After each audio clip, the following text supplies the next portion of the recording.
Hello friends, welcome to our YouTube channel. आज हमारा percentage का सेकेंड पार्ट है। फर्स्ट पार्ट में जो भी कॉन्सेप्ट, जो भी तरीके हमने देखे थे, उन्हीं कॉन्सेप्ट को यूज़ करके आज हम लोग क्वेश्चन सॉल्व करेंगे। तो चलिए देखते हैं कि करके क्वेश्चन यहाँ डिस्प्ले होगा। मैं डायरेक्ट क्वेश्चन सॉल्व कर रहा हूँ। देखिए, पहला क्वेश्चन दिया हुआ है, एक संख्या में 16/2/3% की वृद्धि करने पर वृद्धि की जाती है। तो एक संख्या है जिसमें 16/2/3% की वृद्धि की गई है। यदि मूल संख्या प्राप्त करना है तो कितने प्रतिशत की कमी करनी होगी। तो वैसे ही सॉल्व करना है जैसे हमको पता है 16/2/3% का फ्रैक्शन वैल्यू क्या होता है, 1/6 होता है। ठीक है, कैसे फ्रैक्शन वैल्यू में कन्वर्ट करते हैं प्रतिशत को मैंने बताया है कल की क्लास में, पिछले वीडियो में। तो आप पिछला वीडियो देख सकते हैं। तो ये 1/6 फ्रैक्शन वैल्यू होगा। अब हमको पता है कि वृद्धि हो रही है, तो यहाँ 1 की वृद्धि हो रही है। ऊपर जो भी संख्या होता है वही वृद्धि है, कमी को दर्शाता है। तो ऊपर में अंश के स्थान पर 1 है, तो 1 जो है कमी या वृद्धि को दर्शा रहा है, तो यहाँ वृद्धि हो रही है। तो 1 वृद्धि हो रही है, कितने में वृद्धि हो रही है, 6 में। तो संख्या हो जा रही है कितनी, पहले 6 अनुपात में था, अभी कितना हो गया, 7। तो 7 से वापस 6 में आने के लिए कितने की कमी करनी होगी, 1 की कमी करनी होगी, 1 अनुपात की कमी करनी होगी। तो 1 की कमी करनी होगी, कितने में कमी कर रहे हो, तो प्रतिशत कमी कितनी हो जाएगी, 1 की कमी कर रहे हो, कितने में कर रहे हो, 7 में कर रहे हो, गुना 100, क्योंकि प्रतिशत निकालना है। तो 100/7, इसको सॉल्व करोगे तो 7 से एक बार में भाग जाएगा, और 7 से फिर 4 बार में, और 2/7, यानी 14/2/7 प्रतिशत की कमी करनी पड़ेगी 7 अनुपात से 6 अनुपात में आने के लिए।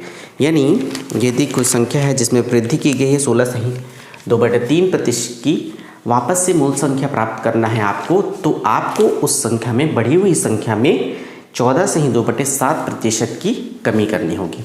तो इस प्रकार से आप कमी प्रतिशत भी निकाल सकते हैं। ठीक, अगले क्वेश्चन की ओर चलते हैं। एक आयत की लंबाई में, एक आयत की बात किया है। अगला क्वेश्चन बोला है, एक आयत की लंबाई में 20% की, एक आयत की लंबाई में 20% की कमी की गई और चौड़ाई में 10% की वृद्धि की गई है। लंबाई में कमी है और चौड़ाई में वृद्धि है। तो क्षेत्रफल में प्रतिशत परिवर्तन ज्ञात करना है। प्रतिशत परिवर्तन, वृद्धि हो रही है या कमी, वो ज्ञात करना है। तो चूंकि 20% को हम लोग क्या लिख सकते हैं फ्रैक्शन में, 1/5, और 10% को लिखा जा सकता है 1/10। तो इन्हीं फ्रैक्शन वैल्यू से हम आगे बढ़ते हैं।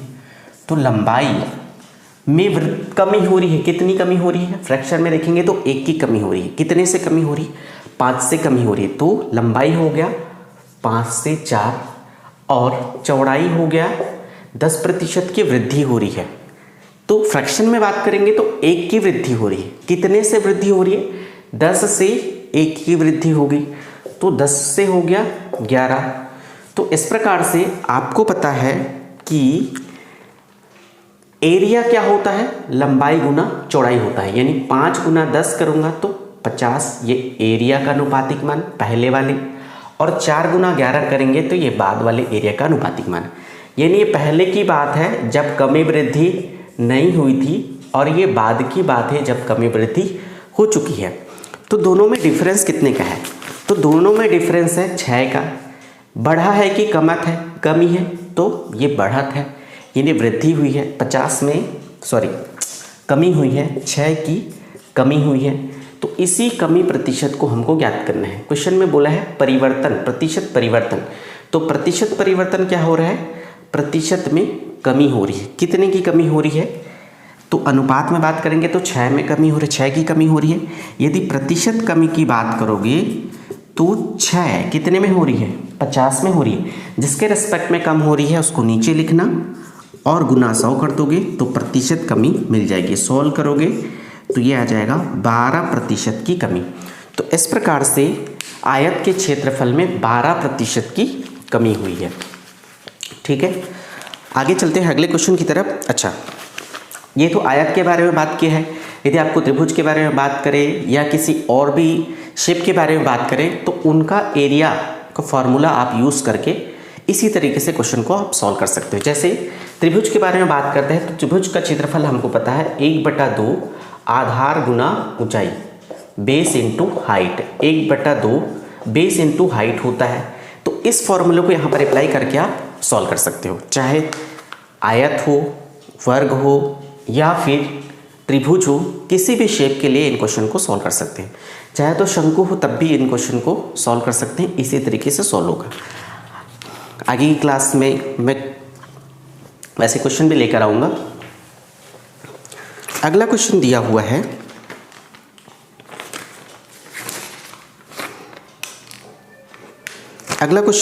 है, एक आयत की लंबाई में 40% की वृद्धि की गई।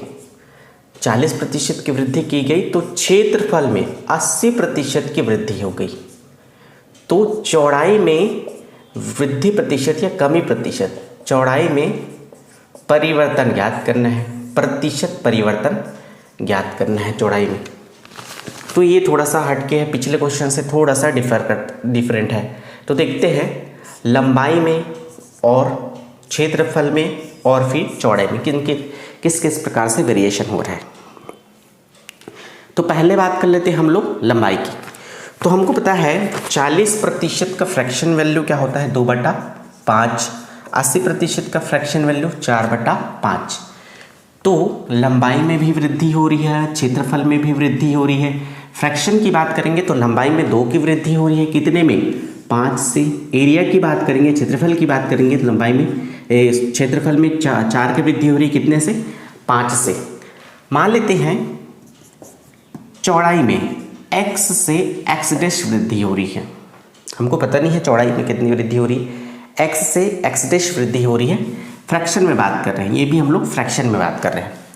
अब लंबाई में वृद्धि हुई, 5 से 2 बढ़ गया तो 7 हो गया। क्षेत्रफल में 5 से 4 बढ़ गया तो 9 हो गया। और चौड़ाई x से x' हो गया। तो हमको पता है क्षेत्रफल को हम लोग नीचे लिख देते हैं, यहाँ पर चौड़ाई को लिख देते हैं। तो लंबाई गुना चौड़ाई क्या हो जाएगा, हमारा क्षेत्रफल हो जाता है। तो ये हो जाएगा क्षेत्रफल, 5 से हो गया, 5 में 4 बढ़ा तो 9। अब आपको पता है लंबाई गुना चौड़ाई को गुना करने पर आपको क्षेत्रफल प्राप्त होता है, ये पता है। लेकिन अब हमको क्या करना है, दोनों को रिलेट करना है। किसको दोनों को रिलेट करना है, लंबाई और क्षेत्रफल को रिलेट करना है। तो ये कैसे होगा, तो चौड़ाई के बराबर क्या होगा, आप इस लंबाई को डिवाइड कर दो क्षेत्रफल में, इस लंबाई को डिवाइड कर दो इस क्षेत्रफल में, तो आपको ये मिल जाएगा चौड़ाई। तो इस प्रकार से चौड़ाई में किस प्रकार से वेरिएशन हुआ, पहले चौड़ाई कितना था 1 और बाद में कितना हो गया 9/7। चूँकि ये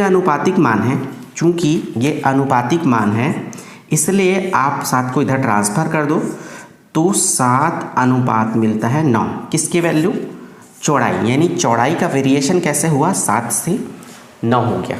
इस प्रकार से किया जा सकता है।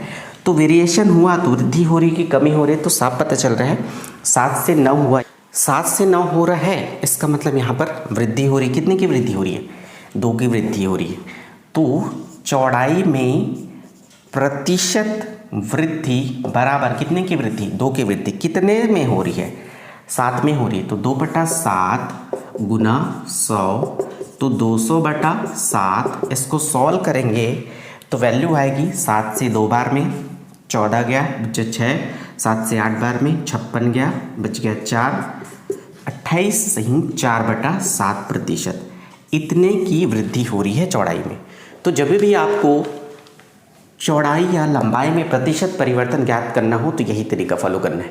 जब भी आपको क्षेत्रफल में परिवर्तन ज्ञात करना हो तो पिछले क्वेश्चन में जो बताया वो तरीका फॉलो करना। ये कैसे हुआ है यहाँ पर, इसको समझ लेते हैं। ये 9/7 और 5/5 क्यों लिखा मैं, तो आपको पता है लंबाई गुना चौड़ाई बराबर होता है क्षेत्रफल। तो यदि आपको चौड़ाई चाहिए तो क्या करोगे, क्षेत्रफल बटा लंबाई कर दोगे। तो वही काम यहाँ पर मैंने किया है। तो ये लेंदी कैलकुलेशन ना करते हुए मैंने क्या कर दिया, डायरेक्ट यहाँ पर सॉल्व कर दिया है। तो आप ऐसा भी कर सकते हो। सब समझ लेते हैं। अगले क्वेश्चन की तरफ जाने से पहले एक कॉन्सेप्ट है सक्सेसिव परसेंटेज का, सक्सेसिव परसेंटेज का, यानी लगातार वृद्धि और कमी प्रतिशत की बात किया जाए तो क्वेश्चन को कैसे सॉल्व करना है। मान लेते हैं एक शहर है जिसकी जनसंख्या प्रति वर्ष 20% बढ़ती है। पहले वर्ष 20% बढ़ी, दूसरे वर्ष भी 20% बढ़ी, तो इसका फ्रैक्शन वैल्यू हो जाएगा 1/5, फ्रैक्शन वैल्यू 1/5। तो करना क्या है, जब भी सक्सेसिव परसेंटेज दिया हो तो पहले वर्ष जितने वर्ष में बढ़ोतरी हो रही है उतने वर्ष का लिख लेंगे। पहले वर्ष में 20% की बढ़ोतरी हो रही है, यदि फ्रैक्शन में बात करेंगे तो 1 की बढ़ोतरी हो रही है, कितने से, 5 से, तो 5 से 6 हुआ। सेकेंड वर्ष भी 5 से 6 हुआ। तो सक्सेसिव में हमेशा आपस में ये गुणा हो जाते हैं। पहले वाली वैल्यू ये बढ़ोतरी से पहले और ये बाद की वैल्यू बढ़ोतरी के बाद की वैल्यू। तो पहले वाले का मान कितना है अनुपात में 25 और दूसरे का 36, यानी पहले 25 अनुपात में था, अभी कितना हो गया 36 अनुपात में। तो बढ़ोतरी कितने की हुई है, यहाँ पर 11 की बढ़ोतरी हुई है, 11 की बढ़त हुई है। प्रतिशत में आपको बढ़ोतरी निकालना है, प्रतिशत वृद्धि। देखिए सक्सेसिव परसेंटेज दिया है तो आपको नेट प्रतिशत निकालना है, नेट प्रतिशत परिवर्तन, ये नेट प्रतिशत वृद्धि है कमी। तो कैसे निकालना है, तो कितने की वृद्धि हुई है अनुपात में वो लिख लीजिए, कितने में हुई है 25 में, और गुना कर दीजिए 100, तो आपको नेट वृद्धि प्रतिशत मिल जाएगा। सॉल्व करेंगे तो ये आ जाएगा 44% नेट वृद्धि हो रही है यहाँ पर जनसंख्या में। तो ये एक कॉन्सेप्ट है, इसी कॉन्सेप्ट को यूज़ करके हम लोग एक क्वेश्चन सॉल्व करते हैं। देखिए क्वेश्चन में क्या दिया हुआ है। क्वेश्चन है कि 2 साल पहले एक शहर की जनसंख्या 25,000 थी। एक शहर की जनसंख्या कितनी थी, 25,000 थी। प्रति वर्ष जनसंख्या 20% की दर से बढ़ती है। देखिए 2 साल की बात की है, प्रति वर्ष 20% की दर से बढ़ती है। तो पहले साल और सेकेंड साल बात करते हैं। 20% आपको पता है, 20% को हम लोग लिख सकते हैं 1/5 फ्रैक्शन में। तो पहले साल बढ़ोतरी हुई तो 5 से 6 हो गया, दूसरे साल बढ़ोतरी हुई तो 5 से 6 हो गया। 2 वर्षों की बात की है इसलिए 2 बार लिए, 3 वर्षों की बात करते तो 3 बार लेते, ये वैल्यूज़ को हम लोग 3 बार ले लेते। 2 वर्षों की बात की है इसलिए 2 बार लिए। अब क्या करते हैं, ये पहले वाली वैल्यू है और ये बाद वाली वैल्यूज़ है, दोनों को आपस में क्या करते हैं, गुना करते हैं। 5 × 5 25 और इधर 6 × 6 36। अब आपको पूछा है पहले की जनसंख्या कितनी थी, 25,000। तो ये पहले की जनसंख्या का अनुपात है, कितने अनुपात में था, 25 अनुपात में था। ये 25 अनुपात किसके बराबर था, 25,000 के बराबर। तो 1 अनुपात बराबर कितना हो जाएगा, 1000। कट करोगे तो 1000 बार भाग जाएगा, तो 1 अनुपात बराबर 1000। अब आपको बोला है कि वर्तमान बढ़ने के बाद जनसंख्या कितनी हो गई, तो 36 अनुपात में हो चुका है।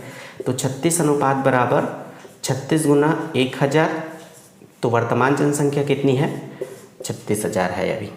यानी जब प्रति वर्ष 20% की बढ़ोतरी हुई तो अब जनसंख्या कितने में पहुंच गई है, 36,000 में पहुंच गई है। तो ये कुछ क्वेश्चन थे जो मैंने कल कॉन्सेप्ट बताए थे, उसी पे बेस्ड ये क्वेश्चन थे कुछ।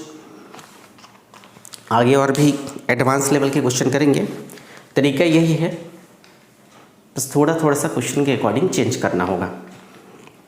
यदि आपने पहला वीडियो नहीं देखा है तो पहला वीडियो देख लीजिए, दूसरे वीडियो में मैं पहले वीडियो का लिंक मैं दे दूंगा, तो पहला वीडियो भी देख लेंगे, तो ये सारी चीज़ें आपको समझ में आ जाएंगी। तो अभी के वीडियो में सिर्फ इतना ही था, बाकी अगले वीडियो में देखते हैं। धन्यवाद।